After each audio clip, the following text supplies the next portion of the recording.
Hello, everybody. I hope that you are all staying healthy and safe. It's really good to see you today. This panel discussion features some of our members and industry colleagues from SAG-AFTRA's NextGen Performers Committee. We like to call them NGP for short. So that's what you'll be hearing today. Before we kick off, I just want to express a thank you to our NGP committee members and our staff for leading the charge with making today's panel come together so smoothly. It is going to be a fabulous conversation. I also just want to take a moment to acknowledge and say hello to SAG-AFTRA's Executive Vice President, our Executive Vice President, Rebecca Damon. Hi, Rebecca. Yeah. She's going to join us today, and she's going to actually be moderating the Q&A after this presentation. So thank you for that.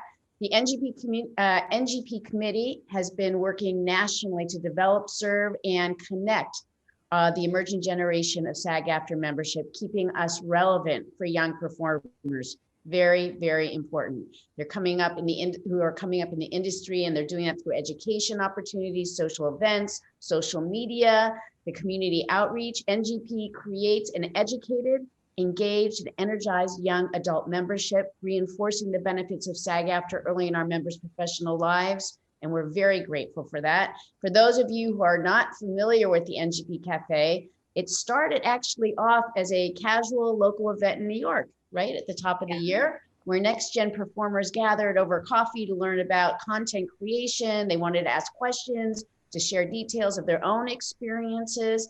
And the event was so well received, we decided to put a slight twist on the program so that we could bring this to our members, online viewers at a national level. So that's what we're doing today. In this discussion today, our panelists are going to share highlights of their creative journeys, which are really quite interesting, what they did in developing and producing entertainment for digital platforms. And each of our panelists have actually varied and unique backgrounds. So I think you're in for a real treat today. In this lively discussion, we're going to explore new ways of creating new media, low budget, short films, podcasts, live streams, and so much more. And particularly in a time of COVID, it's more important than ever that we stay engaged. We need each other now more than ever, and it's clear. So stay connected, stay creative. I'm glad you're here with us. For those of you who are currently members, and even for those of you who may not yet be our members, we're going to touch on the many ways that SAG-AFTRA can be a helpful partner in bringing your ideas to life, giving them breath. So as you can imagine, there's a lot to cover on that. I'm sure we're going to be doing more of these. Now I'm happy to present to you today's moderator, Nikki Dixon. Hello, Nikki. Hi. Nikki is a working actress based in Dallas, Texas, and she currently serves as a board member for the DFW, that's the Dallas-Fort Worth, Texas, and she currently serves as a board member for the local, and she's a co-vice chair for the newly founded NGP National Committee. Some of Nikki's credits include recurring roles on USA's Queen of the Southland, Longmire on Netflix.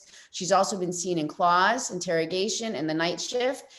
Nikki has also just finished work on a feature film in New Orleans that is scheduled to release during this holiday season. We're looking forward to new content, so that's fabulous, Nikki. We're very happy for you. We're happy we get to experience you. So anyway, without further ado, please, let's get started. Thank you so much, Gabrielle. I appreciate that. So during this time under quarantine, we are so honored to be here to inspire people to continue to be creative. On this panel, you will hear from NGP members who have created full-fledged pitch decks, have gotten their shows on Amazon, and have even put up for Emmy consideration. And with all of these wonderful things happening, they are still working on multiple ideas in preparation for when things get back to normal, or the new normal, that is. This group of creatives are all about their business and are very excited to be here to help you get on yours. So without further ado, I'd like to introduce you to our fantastic panel. First up, we have Evan Bass. He is a member of the National Low Budget Committee, National NextGen Performers Committee, New York Local Board, and the New York NextGen Performers Subcommittee. Evan is an actor, writer, and producer whose production company, Electronic Bass Entertainment, has produced projects from sketches and web series through pilots and feature films. He is a SAG-AFTRA member focused on helping the union make the producing process as simple and positive an experience as possible to motivate producers to always go union with their projects. His production website has a page specifically for assisting producers, electronicbass.com, and highlights a number of his past and current projects. Recently, he can be seen as Chris on season 6 of Power and briefly in episode 2 of The Loudest Voice. So welcome, Evan Bass. Yay. Next up, we have Aubrey Mozino. She is the vice chair of the LA NextGen Performers Committee and the president of the TV film community We Make Movies at wemakemovies.org. After 20 years working as a professional actor, Aubrey realized how performers are now expected not only to be in front of the camera, but also be multi-hyphenates who can develop, shoot, and distribute their own video content. Through We Make Movies, Aubrey has helped creatives produce over 350 short films, a dozen features, and countless web series, commercials, and sketches. Recently, Aubrey developed a curriculum on smartphone filmmaking that shows how you have the power of a professional production studio right in your pocket. She's been teaching this workshop around the country and remotely during the pandemic, and empowering creatives to take back control of their careers and make the movies they want to see. So welcome, Aubrey. Yay. Sarah Seeds is a member of the Television Academy. She is a SAG-AFTRA National Board Member, New York Local Board Member, Vice Chair of the National NextGen Performers Committee, and is the co-chair, my co-chair. Oh, no, that's the wrong one. Let me run it back. Is the co-chair of the New York Local NextGen Performers Subcommittee. She's a bicoastal actor, writer, and producer who runs a production company, Sarah Seeds Productions. She's written, produced sketches, web series, podcasts, commercials, and TV pilots.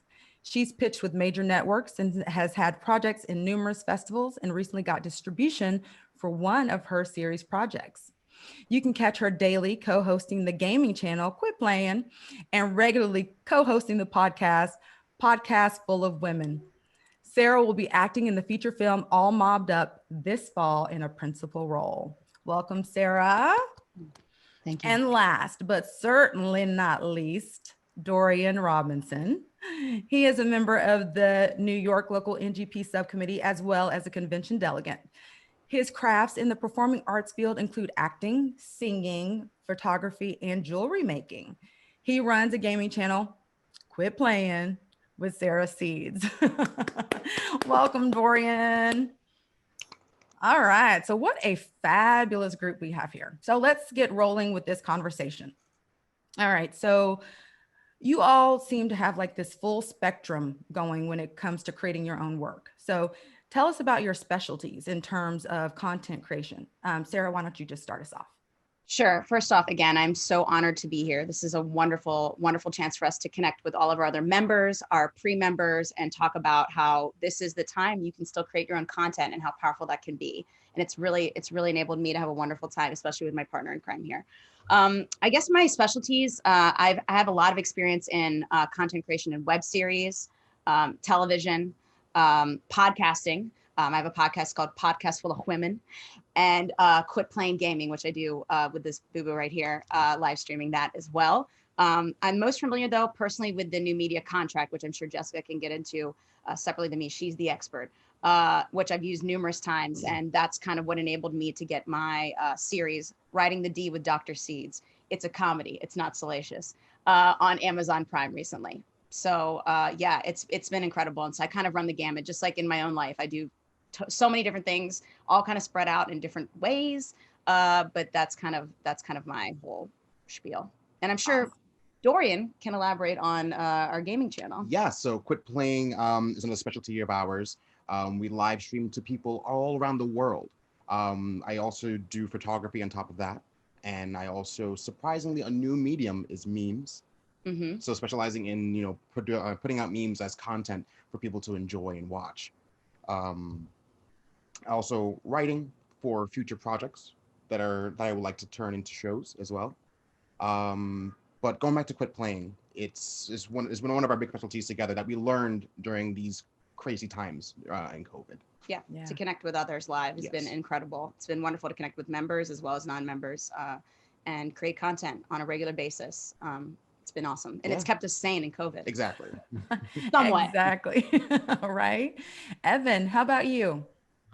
Doing a bit of the same. I think sort of running the gauntlet of the filmmaking side of things. I've not dipped my toes into podcasting or gaming yet. I don't think anybody wants me to. Yeah, I mean, I've done from feature films to short films to web series. I think, you know, the new media contract that that Sarah mentioned, along with the short project agreement, you know, gives a wide variety of things to do. I've been producing a lot of web series recently, but had a short film that just finished up festivals and is now going into sort of wider distribution. Learned recently a lot about sort of licensing of music in series, and the copyright side of things is sort of a very subspecialty area of mine. But yeah, I mean, any content creation really that is scripted. Oh, that's awesome. Wow. Inspiring. Aubrey, your go girl.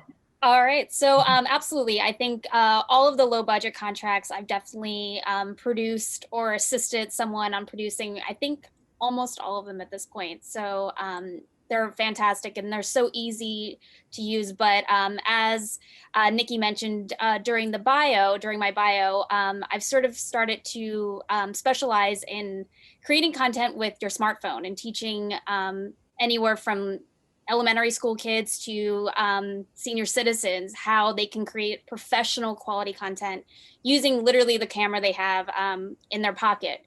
And that's been really amazing because it really has sort of leveled the playing field and who gets to tell stories. For so long, there was really a barrier to entry in terms of the expense to creating content in a professional manner. And so by having a 4K camera in your pocket that people are, you know, not intimidated by and not afraid to use, it's really allowed for so many more stories to be told that we probably would never have gotten a chance to hear.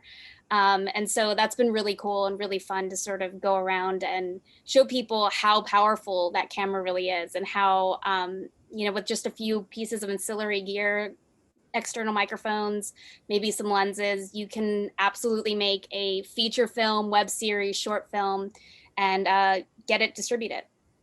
That's awesome. And I love what you said about level the playing field. So it cuts down on expenses for a lot of people. So thank you for that. So I invite you guys, anybody, to jump in on this question.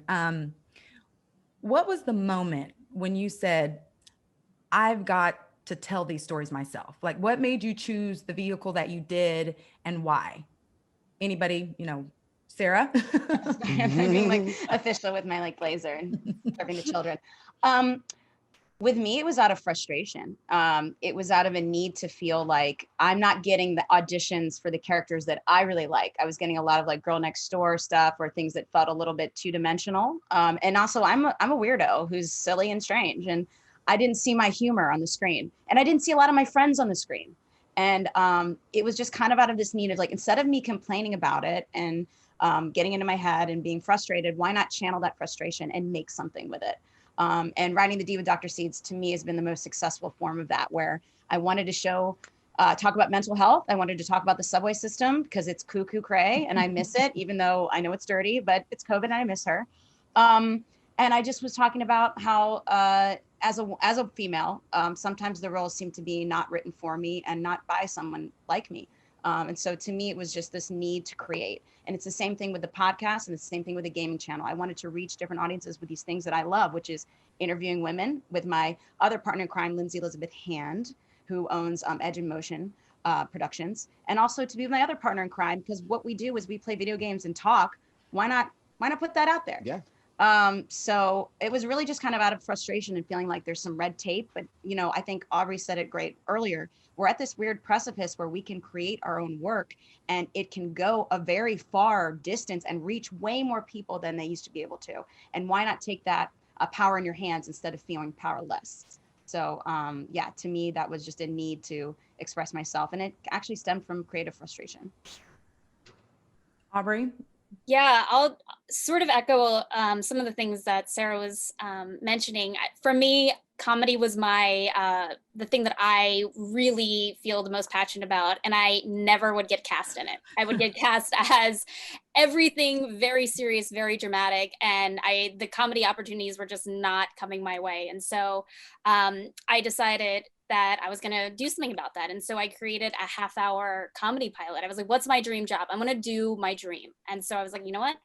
Starring in a half-hour comedy pilot is what I would love to do. And so I got together with some of my friends who had similar aspirations, and they were professional comedy writers. And we brainstormed this amazing story and shot it on location in 3 days up in Big Bear with all of our friends. It was like a big giant sleepover, and it was amazing. It was like summer camp for adults. It was awesome.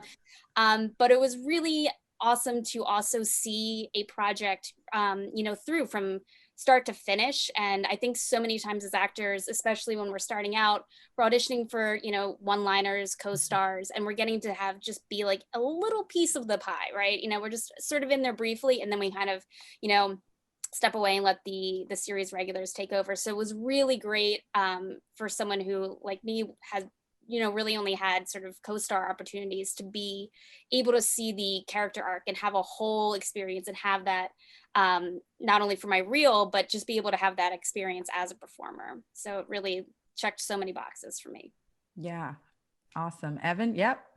Yeah, I mean, I'd say sort of mirror what everyone else is saying with sort of being able to create content and act in things that you aren't either be auditioning for or acting in.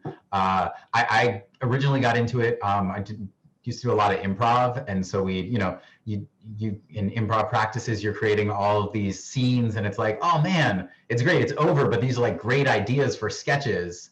Let's write the sketch. Oh, let's film the sketch. And I think one of the first kind of sketch things I did was like commercial breaks during a show that a friend of mine did, and it was like, these are all great, we should film them. And that sort of leading into, okay, these aren't going to get filmed otherwise, they aren't going to get written otherwise. And then another thing which I think everybody sort of touched on, but they haven't said it, I think following passion areas is really important, and that was sort of motivating for me.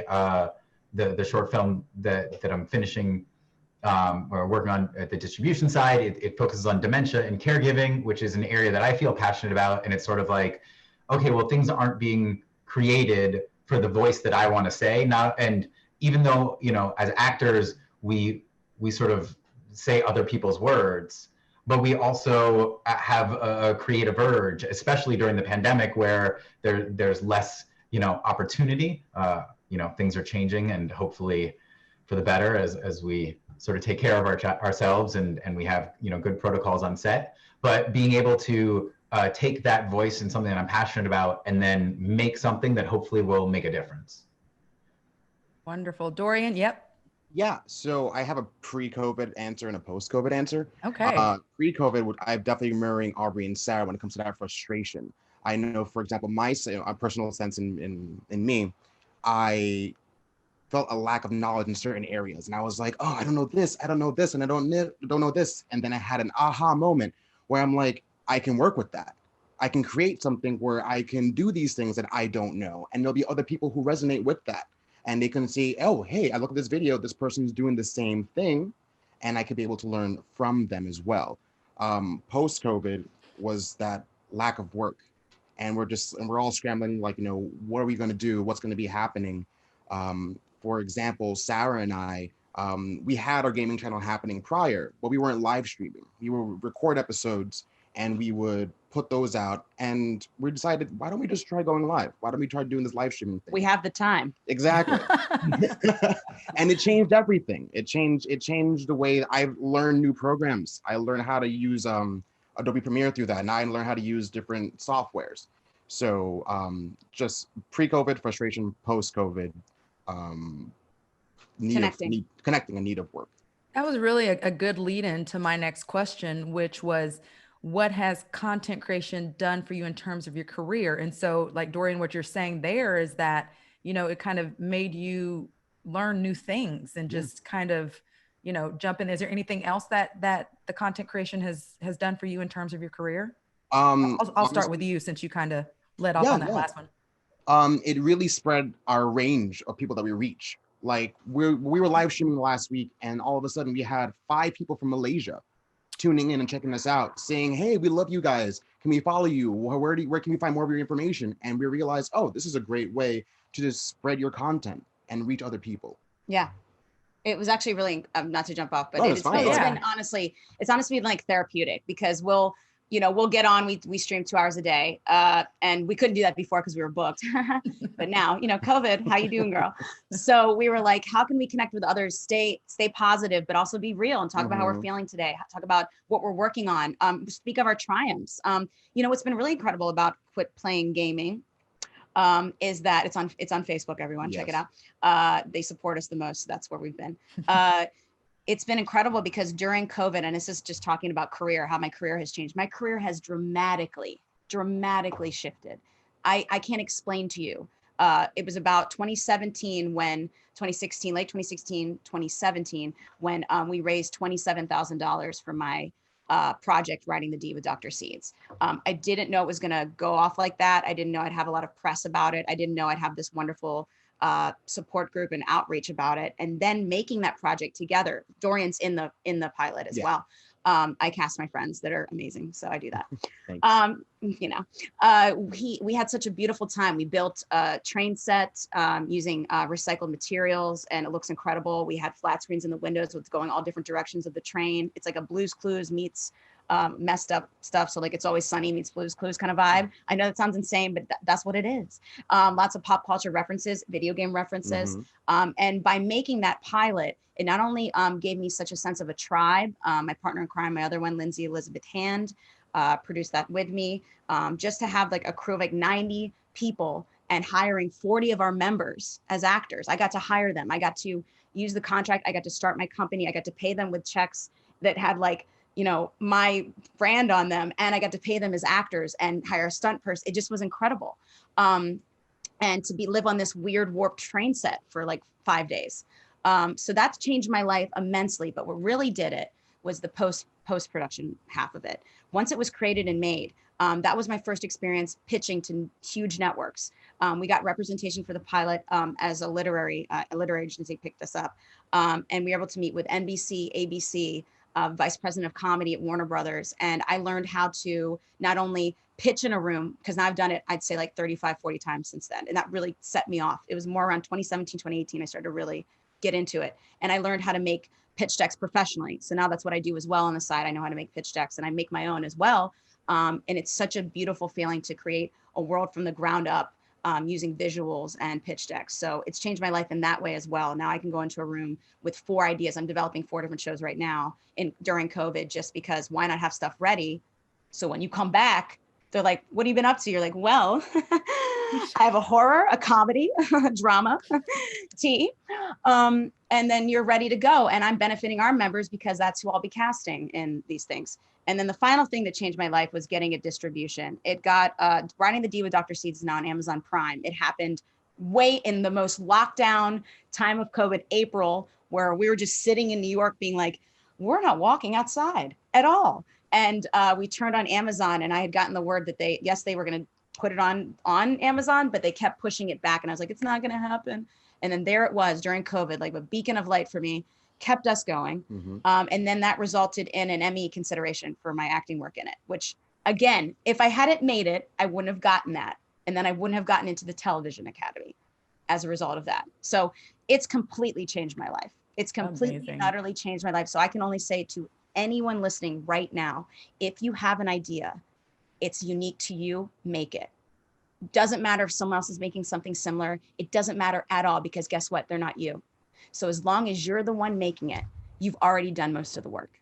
You're 95% there. So if you have an idea, if you have something, even during COVID, get it made. Whether you can write it out and have it ready for when we're in full production, or make it an animated thing, or make it something more voiceover. Just think about it, make these ideas happen, because literally it changed my life.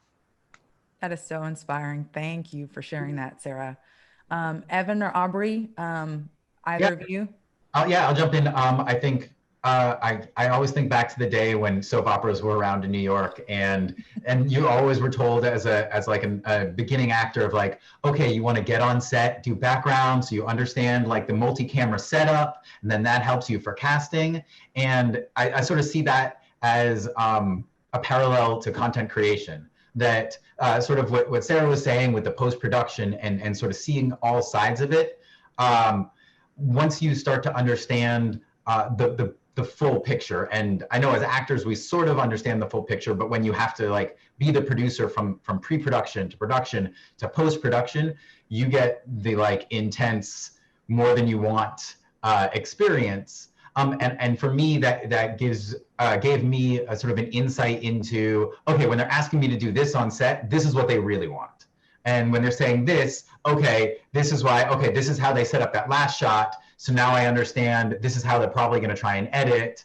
Oh, okay, they're punching in here, sort of that aspect of it. So it's helped my acting. And also, you know, in post-production, you're seeing all the takes over and over, and you're working with, you know, the director and the editor, or you're the editor, or you're the director. And it sort of makes you look through different lenses at the same sort of product, the same thing we are doing, and that's helped me hopefully improve you know, the product that I'm putting out, and also get more relaxed on set. You know. The bigger productions, when they're pausing for something, you're like, oh no, did I do something wrong? No, they had an issue with the lens, and there's a piece of sand probably in it, and they got to take care of that because that lens is $60,000, and they don't want to pay insurance. You know, it like calms the nerves at other levels. Additionally, I've used clips from content that I've created to send to casting directors who are you know, that my agent is pitching me on, and it's just additional things, and especially when you create content that's different than the things that you're getting cast in, it allows me to have a bit more variety. You know, like as Aubrey said, you know, she was getting sent out for the same thing or getting those roles. That's one type of thing, but when you want to show something else, it's different than recording a scene for class when you have sort of the full production side of it.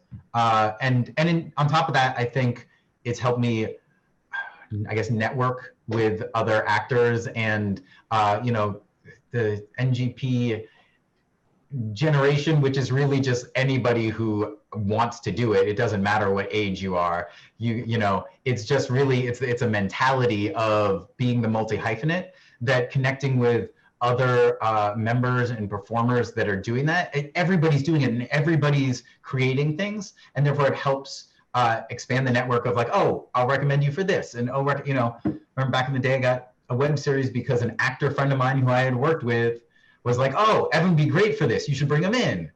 And then, you know, got that, but it doesn't happen without the connections. And I think when you sweat behind the camera and in front of the camera together, it creates, you know, a bigger bond.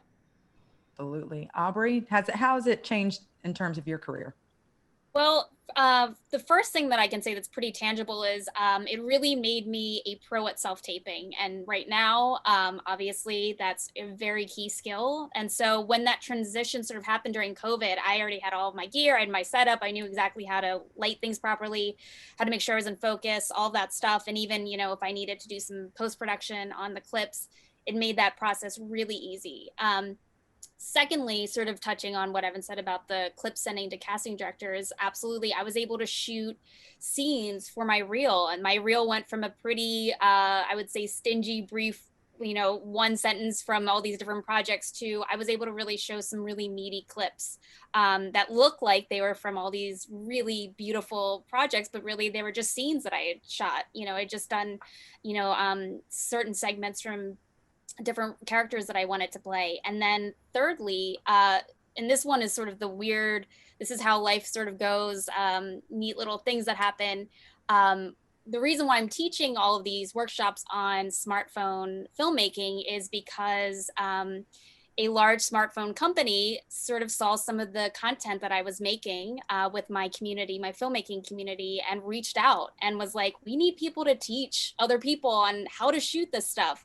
I had never done anything on a smartphone before. This was brand new. It was not like I had any experience, but I had production experience. And so I was like, you know what, I'm just going to figure this out. And so I sort of taught myself and dove in, and they ended up flying me around the country to teach these workshops. And so in a weird way, it's not something that I saw when I originally obviously started to get into production, but I love it. And it's been such a fulfilling side hustle in between things to teach other people how to, you know, take back control and do that. So you never know. It's not that necessarily that content creation will necessarily get you from co-star to series regular, but there's so many doors that it can open up in really interesting, fascinating ways, and you never know where it will lead. And for me, it was learning that I love to teach filmmaking classes, and been able to still do it remotely during the pandemic, which has been really, really cool. It's amazing how quickly you can just pivot and, you know, make things happen when you want to. Absolutely. And that's great that you were able to pivot. And you guys have already kind of said how you're staying busy creatively during COVID. But has there been anything, what if anything has changed for you in terms of creation? Like, have you found that you've had to be more, I guess, strategic in, you know, what you're doing? I'll keep it brief. All I do is talk a lot. It's a gift. I started to do the artist way as soon as I got into lockdown, because I'd always been like, I need to do it, but I don't have time to do it, so I'm not going to do it. And then I did it, and it was incredible. I'm on the second book now. Just writing a stream of consciousness, 3 pages every morning, really gets me going. And then because of that, I was able to write another series about. It's a horror series. I'm not going to go into it. I don't want to give it too much away, but that's kind of, it's what's changed about that though, is I wrote this series thinking it'd be live action, but now we're pitching it as a stop motion / animation. That was our pivot. We were like, so we want to get it made. We're getting some interest, but we're not going to get it made anytime soon as we'd like it, you know, pending what happens. So we pivoted into animation and stop motion animation. And I think that's been really cool, because now I'm into a whole new world, a dazzling place I never knew. And it's been really iconic.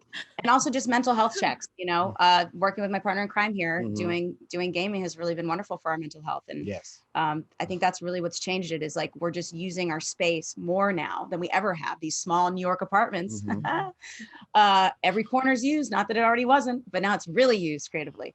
And I think that's been pretty cool. And so now when I make anything, I think about how could I make this during a time of a pandemic, which I never thought I'd say. But I'm doing it. So. Yeah. Doryan, do you have anything to add on that? Honestly, I also have started the artist way with Sarah when she first started it off, and that helped with my creativity as well. I had a hard time just getting, you know, my thoughts onto paper. And this gives you a practice of no judgment writing. Do not judge yourself. Just get it out there. You'll be surprised who reads it and resonates with that. And just doing it. Passing that on into photography. Since I do jewelry, I take a photo of my jewelry to make sure I practice composition. Yes, composition, putting myself out there, showing myself a way, and also just giving myself a time to practice all my different avenues. And Aubrey? Evan, you're going to go ahead and jump in. Aubrey? Yeah, sorry. Ladies first, Evan. Ladies first. Thank you. I'll give you a nice segue, Evan. So yeah, in addition to, you know, like I mentioned, pivoting these smartphone courses online, we also, during pandemic, we were able to move all of our workshops. I mentioned my filmmaking community. We do writers workshops, we do stage readings of new works, we do test screening workshops where we screen rough edits and the audience gives feedback. And this was always in a black box theater live, you know, it was always, you know, fun to do that in person, but we just figured, you know what, we can do this via Zoom. We can do this via web conferencing app. So we have staged readings once a week via Zoom, just like this. And we have done our test screening via Twitch. We, you know, as a great platform for live streaming video content, and people are able to give feedback in the chat right online. And then we even have a film festival that we were able to pivot same thing, move it right online and live stream it through YouTube and Facebook. And everyone was still able to get that celebration that they look forward to of seeing their film on at least a screen with other people commenting and cheering and applauding. So it's been so great to have a community still, even if it's virtual, even if we're so sick. I know we're all so sick of staring at these little boxes on the screen, but it's better than nothing. And it really, I think, shows that there's nothing that's going to stop creativity and creative people. And you just got to find your group and find those people that are willing to, you know, set it up and figure it out and sit through the tech glitches, because there will be a lot of those, and just bear with them. And it's been great, actually, way better than I would have thought. Awesome. All right, Evan, your go.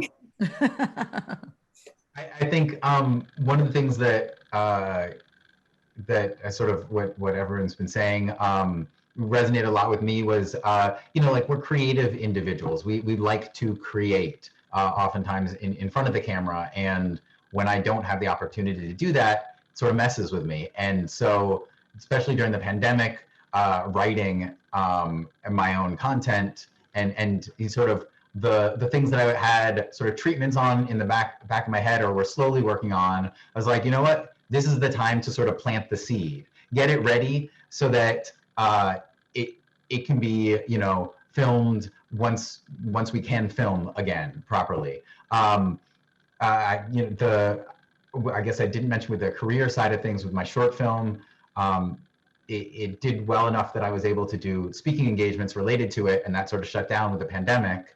And so I pivoted and said, okay, you know, my goal is now just release it online to the broader audience, see if I can just help as many people as I can with it. Which then sort of led me into having to figure out the music licensing side of things. But it sort of pivot in that sense. But at the same time, I mean, I've got a TV series that I'm put together a pitch deck on, and I'm working right now on the pilot, writing out the full pilot. I've got a web series that I sort of pivoted pandemic-wise, because, you know, okay, you can't film outside. What can you film inside that's not two people talking on a couch?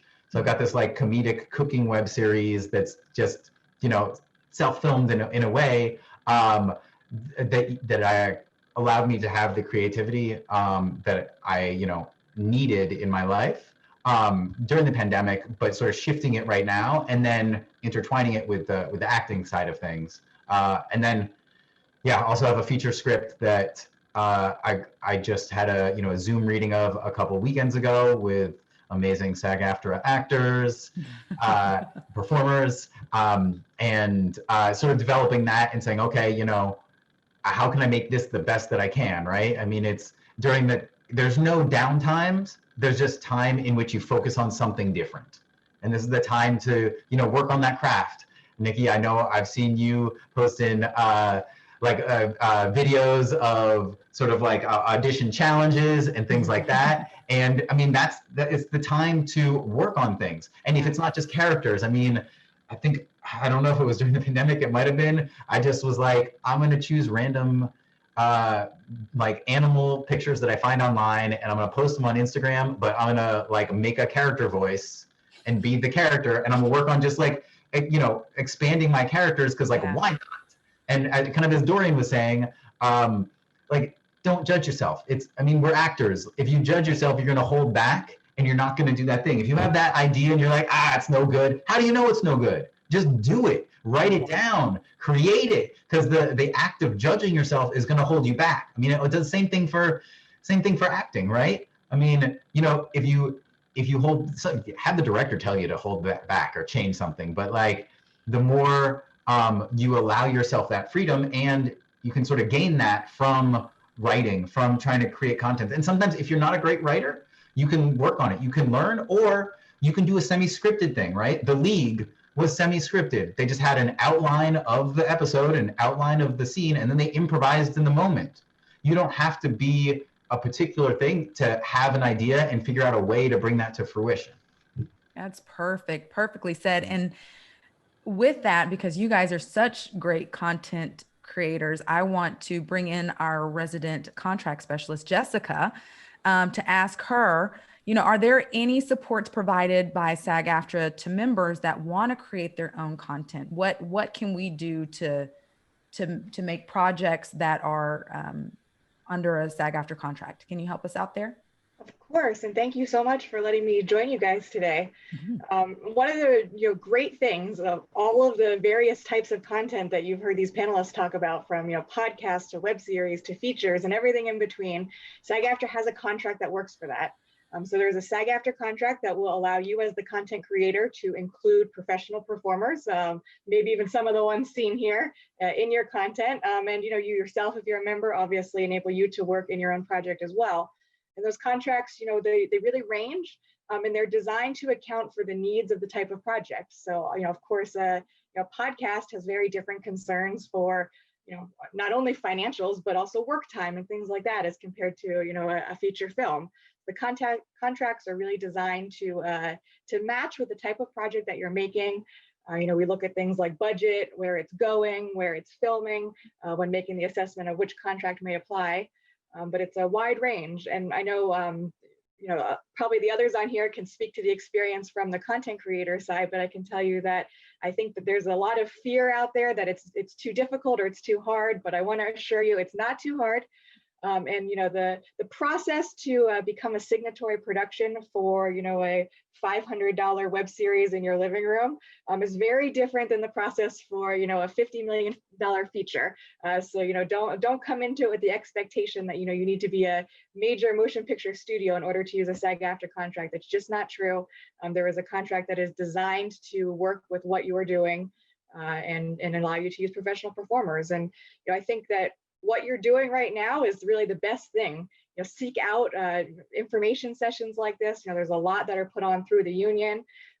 Come hear more. It also gives you an opportunity to interact with other content creators, and you'll hear the questions that other people are asking, and it may cause you to think of something you haven't thought of before. So I think as far as resources, that's a great one. Another one is always the SAG-AFTRA website is there for you. There's a production center that has a lot of samples that you can take a look at. You can poke around. And don't be afraid to call the union. We aren't here to get in the way of you making content. We want you to make great content using SAG-AFTRA members. That means everybody wins. So feel free to call and ask questions. We're more than happy to point you in the right direction and get you moving correctly. The other thing that's out there is SAG-Indie, which is another organization that works along with SAG-AFTRA. They are designed to help support producers that want to use SAG-AFTRA contracts, particularly in the low budget world. So they have a lot of resources as well, so you can check out their website and some of their events. But the resources are definitely out there. Seek them out, ask around, and like I said, don't be afraid to call. We would much rather demystify everything for you and help you get moving on a SAG-AFTRA contract than have you be afraid to use one and not be able to use SAG-AFTRA members in your project. Thank you so much. So just kind of to reiterate, you don't have to be a SAG-AFTRA member to call the SAG-AFTRA office to ask for help, correct? Absolutely correct. Everyone is welcome to call and get help from us. Awesome. Thank you so much, Jessica. I appreciate that.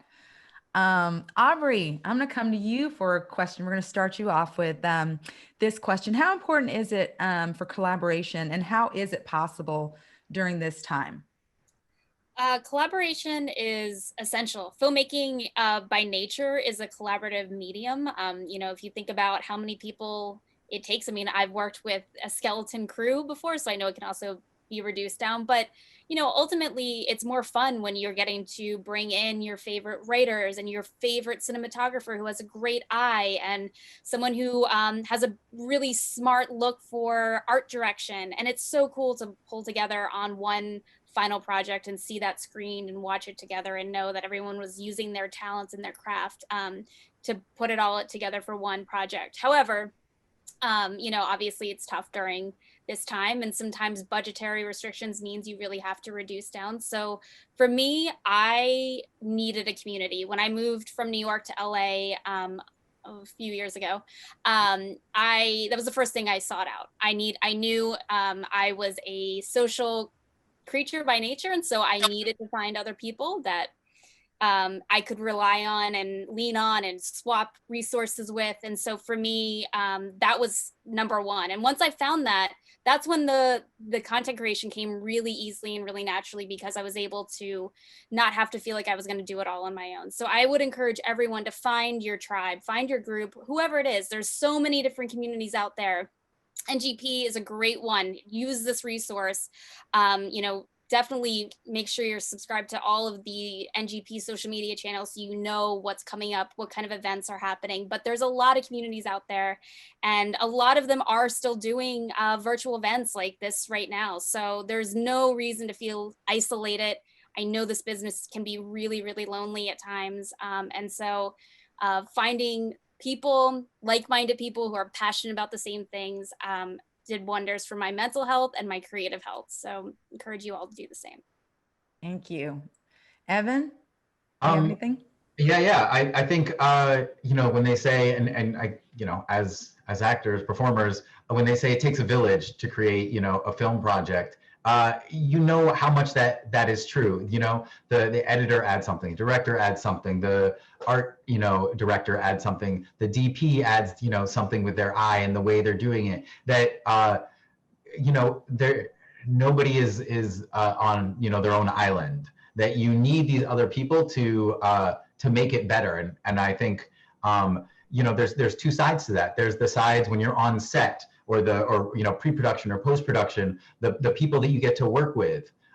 You may have this great idea, but you have no idea how much better it can be until you bring in other eyes, and especially other eyes that aren't you. The sort of the diversity of perspectives is helpful, because you never know what's going to be brought in. The short film I did, I had written it. The director, I usually like to have free reign. The director was like, let's film it, these things that wasn't in the script at all, ended up being in the final cut of it, and it was so much better. That until you sort of realize, it's sort of an improv where they say when you enter a scene and there's two people, each person's only responsible for half of an idea, and the other person is responsible for the other half, and that forces you to trust them.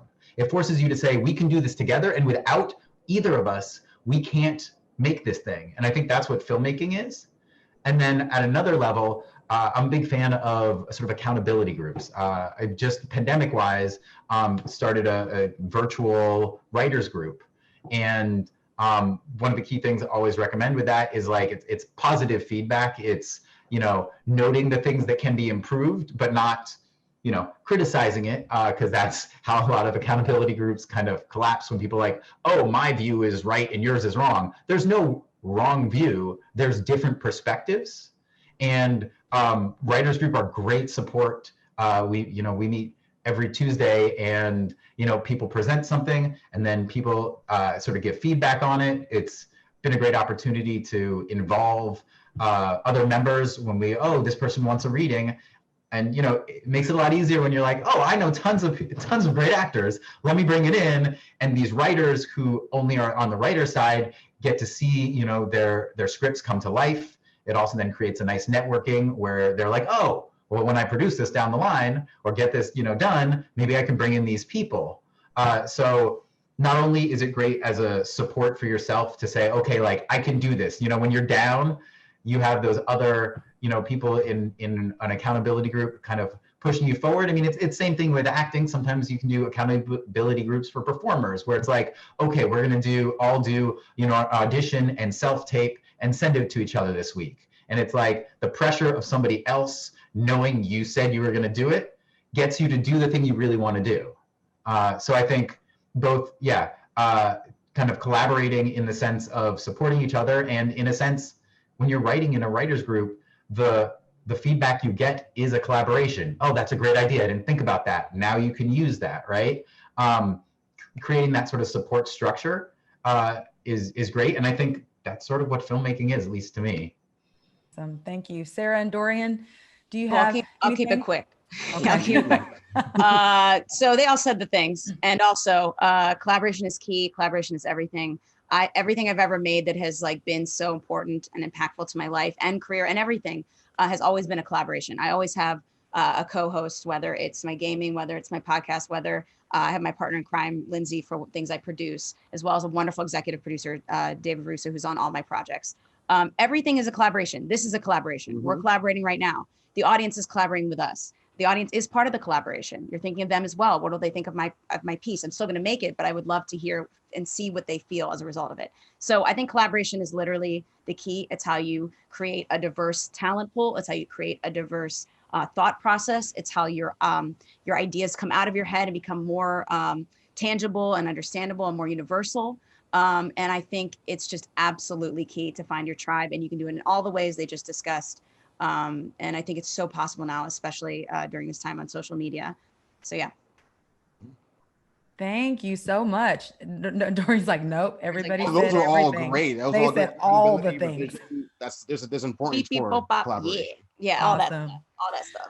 Well, thank you guys. That ends my portion of it. I know there are some members that have sent in questions, and so we're going to get those answered right now. And I'm going to ask Rebecca Damon to help me with that. Oh, hey, Nikki. Gosh, you guys are just incredible. I mean, this is what a wonderful job moderating, and just this is a group of people, the NextGen performers that I would be with any day of the week. You keep us moving forward, and you inspire us all. So it's great to have you guys doing this panel. We got some good questions from members. And this one, I think we're going to toss to Jessica. Hey, Jessica, what are the steps I need to take if I want my project to be a SAG-AFTRA signatory? How do I do that? That's a great question. The first thing is to submit a preliminary information form. It's kind of like an application. You can do that on the SAG-AFTRA website. If you go to sagaftra.org and go to the production center, on the left, you'll see some different types of content. You can select new media or theatrical, which is movie theaters, not staged. And then that'll bring you to the link of the preliminary information form. Don't be scared of that. Fill out everything that you possibly can fill out, but know that we absolutely understand that things change, dates get pushed, things happen. The key is just communicating when something changes and letting us know. Also, if you think you're under a new media contract, but you're not sure, if you fill out that preliminary information form, once we take a look at it and get to know your project a little bit, if you're really a better fit for some other contract, we'll get you there. Don't worry. It's just that's just a way to get your information in. We'd really like to hear from you a few weeks in advance of when you intend to start either traveling, rehearsing, or filming, any of those things.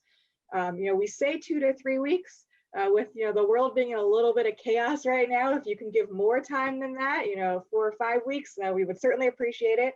But I will say, don't let the timing be what stands in your way. Once you know you need to submit, and we will do everything we can to work with you to make it happen. And if there's going to be some sort of delay that holds you back, we'll let you know what that is so you can plan appropriately.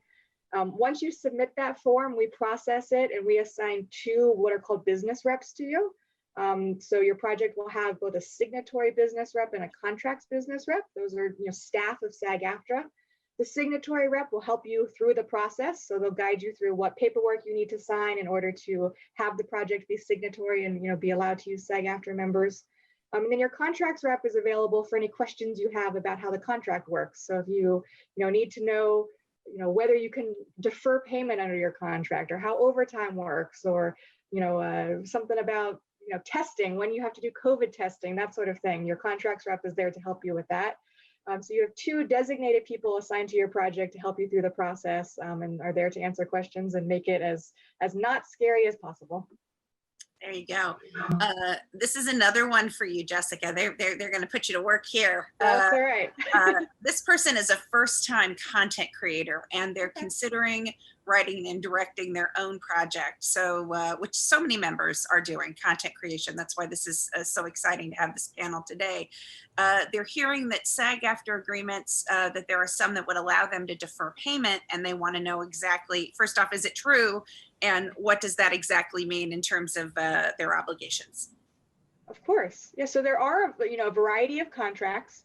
It's going to depend a little bit on the type of content that you're creating and where you plan to exhibit it, and what your budget is. But potentially, there's a few examples, but if you are going to exhibit on a free to the consumer new media platform, so you're going to put your project up on YouTube or Facebook, and you're shooting entirely in the United States and your budget is less than $50,000, you very well may qualify for either a deferrable agreement or a negotiable agreement that would allow you to negotiate with performers, including deferred payment. So deferred payment means you make an agreement with the performer that you're not going to pay them right now, but there's something that happens later that will trigger payment. So it might be that it goes on to a streaming platform where a subscription fee is paid. So, it's a paid platform or something like that. There's a lot of different scenarios, and I would encourage you, if you want to, any content creator that's thinking about making a project like that, feel free to contact us and we can tell you, which agreement might apply to you. Also feel free to, reach out to your colleagues in the community, like as you're seeing on this panel, there's a lot of people out there that have done it and can give you tips as well. Or, as I mentioned, SAG Indy is available for questions as well. So, there's lots of resources out there and don't be afraid to do it. But yes, there may be a deferrable option for you. Great. There's a question, which I think is terrific here. How do you make sure that your project is as real as possible in the diverse world we live in? For the panel, who wants to jump in? Let's do it. Let's do it. This to me is so unbelievably important. It's so important for our work that's on our screens, it's on our phones, to actually accurately represent the life that we live in. Mm-hmm. I think there's been an issue, as we all know, with that not matching with actually what is happening. There's been a lot of voices that have not had their time or moment. And I know for a fact for Dr. Seeds, we purposely called in extremely diverse talent pool on purpose. We made sure that we limited the amount of we had this amount of maybe Caucasian actors, this amount, but trying to get as many diverse people in. And then we just cast the best people for each role. And that's how Dr. Seeds ended up, if you watch it, looking like the New York that I love, the New York that we know. And it just made the project so much better, so much more realistic, enjoyable, believable, rich. It just changes the entire game. If we don't have diverse voices in the room and we're not willing to cast the best people for the job and bring in and make a point to bring in as many people of color, as many people that are underrepresented, that are of all types of spectrums, we're not going to make something that accurately represents the world we are today. I think it's imperative, and I think it makes our work so much better. And I literally, and even from a really messed up marketing standpoint, Dr. Seeds has benefited immensely, because every time we'd go into a room, I wouldn't expect them to tell me immediately, wow, this is so diverse. Wow, da, da, da, da. I was like, no, that's just New York, girl. Like, what are we doing here? Because I'd be in LA and they'd be like, wow, so diverse. I'm like, have you been to New York? What do you mean? Mm-hmm. So it only is a beneficial thing. And I think it's super imperative, because how are we going to uplift voices if we're not willing to do it ourselves? Walk the walk, talk the talk. Yeah. Actually, to touch upon what she was saying, I was there for the audition process of Dr. Seeds, and that opened up my mind to a whole new avenue. I know we like to cast our friends or have ideas to cast our friends in certain things that we make, and that's okay. But seeing how the audition process actually opens up a whole new world to just new opportunities, where you're like, I saw this character as this person, and you're even trying to be diverse with that character, but then someone else comes in and steals the show, and you're like, crushes that's how it's going to be from now on. So embracing auditions, the audition process, I want to tie into that as well, asking questions. So say that you're writing for a character that's not your race, and you want to be inclusive, ask questions. Don't be afraid to do that. Let people know, hey, so I want to write a piece about people of color's hair. Can you give me some advice on that? Give me your experience. Get that actually, or if you want, collaborate with them, going back to collaboration and getting that union in the same. I can't think of the word, but I have one quick thing I do want to say. I was invited onto a writer's room professionally for a series about Black women's hair.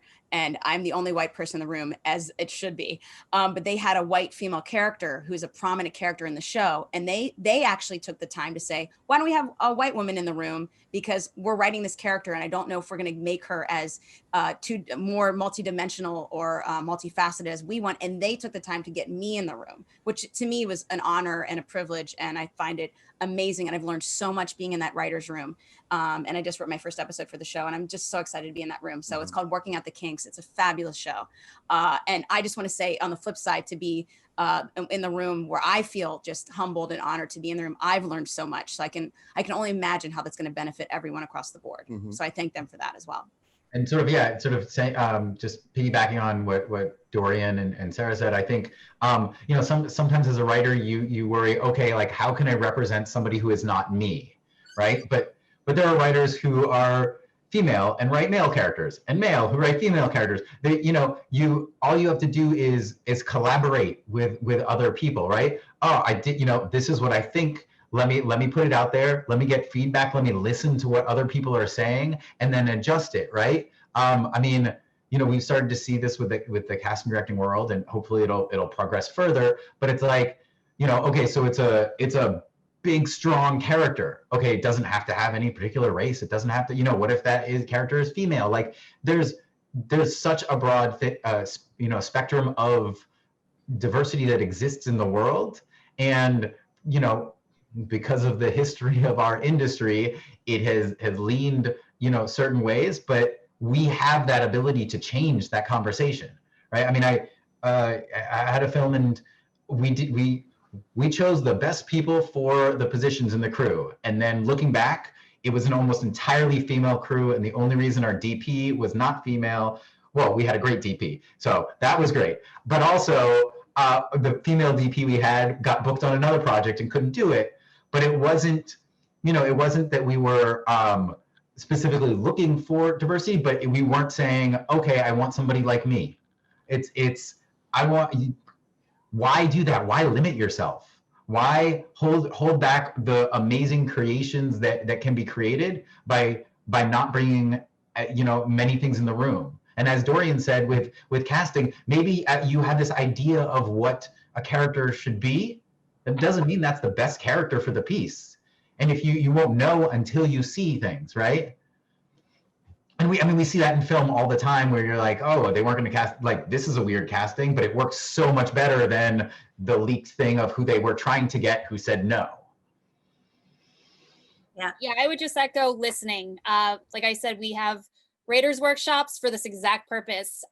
We have an open door policy. We don't censor anything, but we also expect the writers to be able to listen to the feedback. And so if you bring in something that's written in a two-dimensional way, we encourage the audience to give that honest feedback to the writer. And in my opinion, so many times you just hear no and you don't hear why. And so my hope is by having someone be able to hear the feedback as to why this character isn't working or why the script isn't working, they'll be able to learn, hopefully improve and get better, and not just, you know, feel like they're being shut out or there's a gatekeeper saying no. So, but the key is listening, right? So you can, as long as you're willing to hear the feedback, you know, put your work out there and listen to when people are saying that this character doesn't feel right or the tone isn't right. And also just give opportunities. Like I said, you know, shooting with your phone really levels the playing field, and listen and watch the content that's being put out there by, you know, everyone, smaller communities that are really getting a platform. Watch things on YouTube, do your research. And I think that's how I go about it most of the time. Yeah. And if you're producing under the moderate low budget project agreement or the low budget theatrical agreement, you may even be eligible for a diversity in casting incentive that will give you a little wiggle room on your budget in order to use those contracts. Yeah, I'm glad you said that, Jessica, because the next comment that actually came in saying that they felt like they're from a fellow NextGen performer, that this was the group of people that would actually bring real diversity and inclusion to the industry. And I think that's just a wonderful statement from one of our fellow NextGen performers out there, one of your colleagues. We have a question about this person has read The Safe Way Forward. For those of you that don't know, that is the document. There was the industry white paper, then there was the Safe Way Forward, and now we have an agreement with the AMPTP, but I always think Safe Way Forward is sort of a good read because it's more readable. It's not just a contract. It sort of helps you envision what return to work might go in. And this person has read all the materials, so A+ for them, that have been put out by the union. They say it's good information, but they're wondering if there are like testing resources available for producers because they're a smaller producer. Jessica, do you want to grab that? I will, and I will say that on that same page on the website where you found the safe way forward and all of the other materials, it may have been added since you were on the page, but there is now an additional document, which is testing resources. So it lists, a number of, different labs and facilities that we know of that offer testing to film productions. So or in television, any kind of production. So I would definitely go back to that back to work page and take a look at that resource. If you can't find it or you have any questions or whatever, please feel free to reach out and we will get you pointed in the right direction. That's great. And those get updated regularly as new places come into existence and meet the standards. So good to do. Thank you. This person also wants to know, I had planned on producing my film at a particular budget level, and I'm figuring out now that there are the additional costs due to, COVID pandemic safety. They know they're going to have testing. And what they want to know is, will the costs of the pandemic related expenses push their film into the next budget level? So I'm assuming that they mean they were close to a tier and now they're going to move to something else. How does that work? Yes, so that's a great question. And what we'd like for you to do is when you submit your project and you submit your budget, definitely put those costs in your budget, identify the line item. If you can highlight for us, which ones are the, COVID compliance type budget increases, the cost of the PPE, the cost of the testing, that sort of thing. Definitely put that in your budget and we will take a specific look at those items. And there's definitely going to be some flexibility around the, the budget increase related to the COVID costs. So just highlight those for us. Let us take a look and we will have a discussion with you specific to your project. Great. Obviously we're in a pandemic, so COVID is on people's mind. This person is thinking about hiring an intimacy coordinator, and they were wondering if they would need to be tested if they are working in Zone A. I want to just say before I let you answer the question, Jessica, good for you. SAG-AFTRA has been working with intimacy coordinators, or IC, so much, and it's really such an exciting and expanding field, and it is just a wonderful thing for our members. But if that person is working in Zone A, which I would assume that they would be, the question is, do they need to be tested? Yes, and definitely what Rebecca said, that's a great thing that you're doing. And yeah, anybody in Zone A will need to follow the Zone A protocols, which is a minimum of 3 times a week testing. There are obviously the performers are all in that Zone A. Zone A is essentially the area surrounding performers, because performers can't perform with masks on, so they have to take their PPE off when they're performing. So everybody that's in that area becomes Zone A, and that would likely include your intimacy coordinator in this situation. So they would have to follow the Zone A protocols. Great. There is a question, this is a great member question. We hear a lot about the desire for new voices, but it is near impossible to get anyone to read your scripts or your reel without a connection in the industry. Why aren't agents and managers more open to discovering new ideas, new talents? Is it better to approach production companies directly? How do you get those diverse voices into the room? Anybody want to grab that? I'll jump on a little bit. In the sense of why wait for the agent? As we've been discussing on this panel, you can, and as Aubrey said, you can create content with your phone. You can, why not write that piece and create it, and then instead of trying to push it on them, have them come to you, right? I guess one of the themes I want to, just reiterate is like, do something that you're passionate about, something that you want to make that is amazing, right? Not just something like, oh, I want to do this thing that will, I don't know, not make me famous. I don't know the right terminology, but it's, the things that get noticed are the things that are unique, that are interesting. Sarah said earlier, you are a unique voice.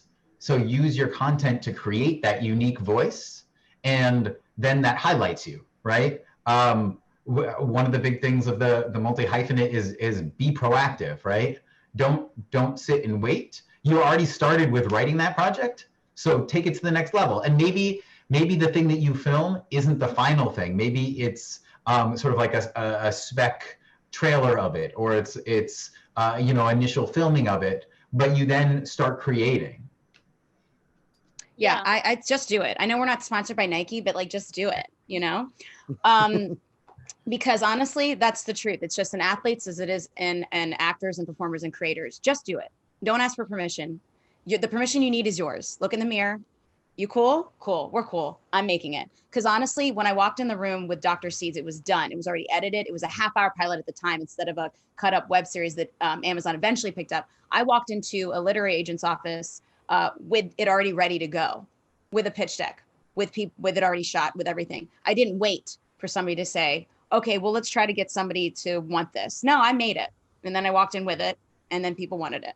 So my thing is like, the only permission you need is yourself. If it feels like something you really need to make, which it almost always is, if it's really gnawing at you, just make it. Just do it. Just like Nike, not a sponsor. Oh boy, I'm going to be careful. Not a sponsor. There's no sponsors, not at all. Got it. Yes. Well, a lot of our NGPers are influencers too. So why not? Anyway, I just want to, before we wrap up, I want to thank everybody who joined us today, but most especially this fantastic panel, Nikki, Evan, Aubrey, Doryan, Sarah, and Nikki. Fantastic job moderating. It has just been wonderful to have you guys here today. In a time where there's so much craziness going on around us, being able to talk to people that are out there actually doing it and making a way for themselves as well as for each other is really exciting. So if you haven't already, please subscribe to SAG-AFTRA's YouTube channel and get updates on all the SAG-AFTRA social media about other events. Hope you all are taking care of yourselves and doing well. And for SAG-AFTRA, thanks for being here today. Go out and create some of your own content. See you guys next time.